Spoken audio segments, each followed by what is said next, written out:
The marble floors of the Grandview Hotel gleamed under the crystal chandeliers as Jonathan Hayes pushed his cleaning cart through the elegant dining room. At 38, he had been working the evening janitorial shift for 2 years, a job that allowed him to care for his 8-year-old daughter Sophie during the day while she was at school. The pay was modest, but the work was honest, and it gave him the flexibility he needed as a single father. Jonathan took pride in his work, ensuring every surface sparkled and every detail met the hotel's exacting standards. He had always believed that any job worth doing was worth doing well, a lesson his own father had taught him years ago when life had seemed full of different possibilities. It was during his usual evening rounds that Jonathan first encountered Elena Whitmore. She sat alone in her wheelchair at a corner table in the restaurant's most secluded section, staring out the floor-to-ceiling windows at the city lights below. At 35, Elena was one of the youngest billionaires in the country, having built a technology empire that revolutionized online commerce. But 18 months ago, a skiing accident in Switzerland had changed everything. Elena came to the Eyes hotel restaurant most evenings now, Jonathan had noticed. She would order a light meal and sit for hours, lost in thought. The staff treated her with the deference due to someone of her wealth and status, but Jonathan could see something in her eyes that others missed, a profound sadness that had nothing to do with money or power. Tonight was different. As Jonathan quietly cleaned the adjacent tables, he could hear Elena speaking quietly on the phone with someone who was clearly a medical professional. "I understand what you are saying, Dr. Mitchell," she said, her voice steady but strained. "But I want to try the experimental treatment. I do not care about the risks or the cost. I have to believe there is still a chance." There was a long pause as she listened to the response. Jonathan continued his work, trying not to eavesdrop, but he could not help but notice the way Elena's shoulders sagged at whatever she was hearing. 6 months, she repeated quietly. "You are saying that if I do not see improvement in 6 months, I should accept that this is permanent." Another pause, then Elena's voice broke slightly. "No, doctor, I am not ready to accept that, not yet." She ended the call and sat in silence, her hands trembling as she set her phone on the table. Jonathan watched as tears began to fall, the composed facade of the successful businesswoman finally cracking under the weight of her private struggle. Without fully thinking through his actions, Jonathan approached her table. Elena looked up, startled, quickly wiping away her tears. I'm sorry," she said, clearly embarrassed to have been overheard. "I did not realize anyone was there." "No need to apologize, ma'am," Jonathan said gently. "I could not help but overhear part of your conversation. I hope you do not mind me saying this, but I believe you will walk again." Elena stared at him, in surprise, then let out a bitter laugh. "You do not even know me. How could you possibly know that?" Jonathan paused, choosing his words carefully. "My daughter Sophie was born with cerebral palsy. For the first 3 years of her life, doctors told us she would never walk unassisted. They said we should focus on adapting to her limitations rather than hoping for improvement." Elena's expression softened, her defensive posture relaxing, slightly. "But Sophie had this determination," Jonathan continued, "this refusal to accept what everyone told her was impossible. She worked harder than any child should have to work. And you know what?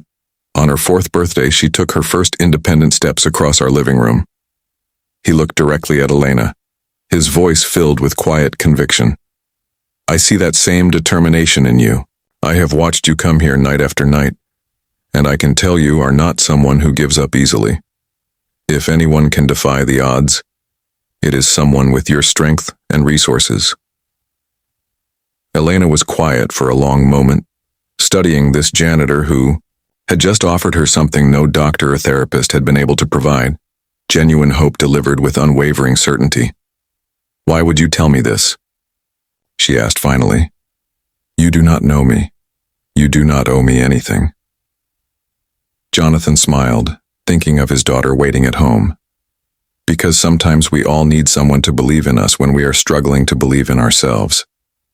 And because I recognize courage when I see it. Elena felt something shift inside her chest, a warmth she had not experienced since her accident. This man, whose name she did not even know, had just given her the first real hope she had felt in months.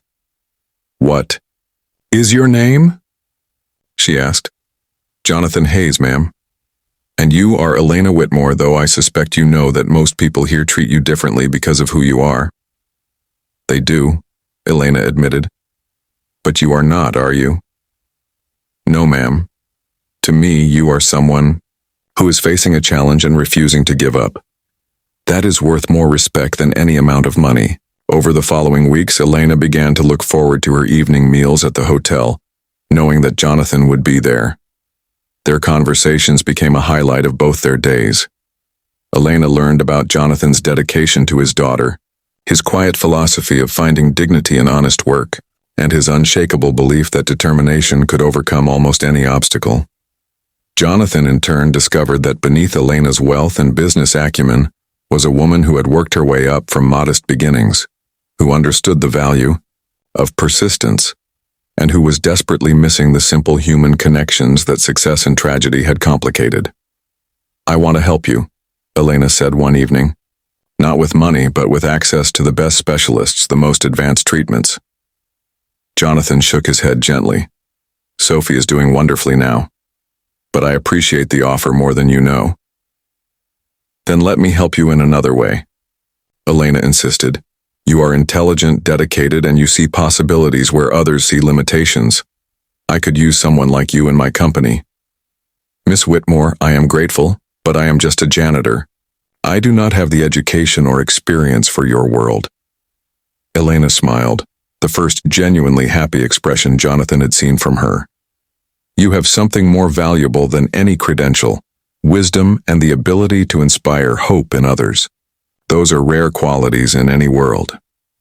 3 months later, Jonathan Hayes had become Elena's personal assistant and motivational coordinator, a position that allowed him to work closely with her medical team while maintaining the flexibility he needed for Sophie's care.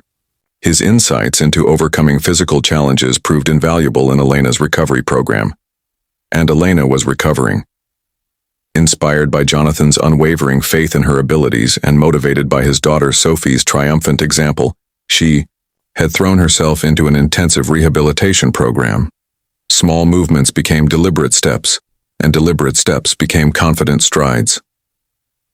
On a crisp autumn evening, exactly 1 year after their first real conversation, Elena walked into the hotel restaurant under her own power. The staff applauded, but Elena's eyes were only for Jonathan, who stood beaming with pride near their usual table.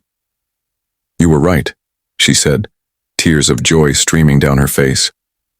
"I am walking." Jonathan's own eyes filled with tears as he pulled out her chair, not a wheelchair this time, but a regular dining chair. "I never doubted it for a moment. Sophie and I both knew you would prove everyone wrong." As they sat down to dinner, Elena reflected on how a simple act of kindness from a stranger had changed the trajectory of her life. Jonathan had offered her something that all her wealth could not buy: genuine belief in her potential, and the reminder that hope, when coupled with determination, could indeed work miracles. The janitor who had promised to help her walk had done something even more profound. He had helped her remember who she was beneath the accident and the despair, and in return, she had discovered that the most meaningful relationships are built not on what people can do for you, but on who they inspire you to become. Sophie Hayes, now 9 years old and running confidently on legs that doctors once said would never support her, often visited the hotel to have dinner with Jonathan and Elena. The three of them had become an unlikely family, bound together by the shared understanding that life's greatest victories come not from accepting limitations, but from refusing to let them define what is possible.